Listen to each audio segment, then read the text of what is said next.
આમોદમાં રેવા sugar ground ખાતે 77મા પ્રજાસત્તાક પર્વની આન બાન શાન સાથે ઉજવણી.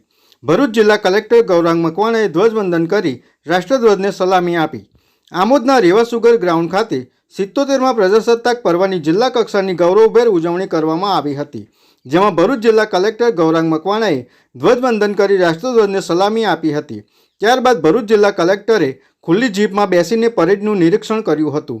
આ પ્રસંગે જિલ્લા કલેક્ટર ગૌરાંગ મકવાણાએ પ્રાસંગિક ઉદ્બોધન કરી મા નર્મદાના તટે વસેલા ભરૂચ જિલ્લાનું શબ્દોથી ગૌરવગાન કર્યું હતું અને જિલ્લામાં થઈ રહેલા વિવિધ વિકાસ કાર્યોની સૂચિ રજૂ કરી હતી. આ પ્રસંગે પોલીસ જવાનોની શિસ્તબદ્ધ પરેડ યોજવામાં આવી હતી, તેમજ સરકારી યોજનાના વિવિધ ટેબ્લોની પ્રસ્તુતિ કરવામાં આવી હતી. તેમજ ભરૂચ જિલ્લામાં મહત્ત્વના ગુના ડિટેક્ટ કરવામાં મહત્વની ભૂમિકા ભજવનાર સિલ્કી ડોગની કામગીરીની ભરૂચ પોલીસ દ્વારા જીવંત ભૂમિકા રજૂ કરવામાં આવી હતી. આ ઉપરાંત ભરૂચ જિલ્લાની વિવિધ શાળાઓના વિદ્યાર્થીઓ દ્વારા દેશભક્તિ આધારિત સાંસ્કૃતિક કૃતિઓ રજૂ કરવામાં આવી હતી. તેમજ ગુજરાતનું ગૌરવ એવા પ્રાચીન અને અર્વાચીન ગરબાની રમઝટ બોલાવતી કૃતિ રજૂ કરવામાં આવી હતી, જેમાં સાંસ્કૃતિક કૃતિ કરનાર દરેક શાળાના બાળકોને જિલ્લા કલેક્ટર દ્વારા ₹51,000ની પ્રોત્સાહિત રકમ આપવામાં આવી હતી. સાથોસાથ વંદે માતરમની રચનાને 150 વર્ષ પૂર્ણ થવાની ઉજવણીના ભાગરૂપે વંદે માતરમ ગીતનું ગાન કરવામાં આવ્યું હતું.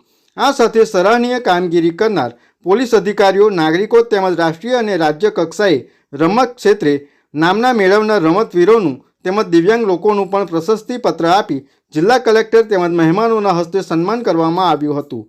ત્યારબાદ જિલ્લા કલેક્ટર ગૌરાંગ મકવાણા તેમજ મહેમાનો દ્વારા એક પેડ માં કે નામ સાથે વૃક્ષારોપણ કરવામાં આવ્યું હતું.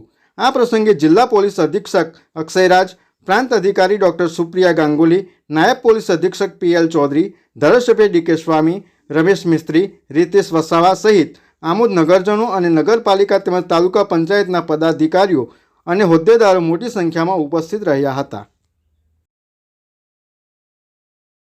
VMP news, think positive.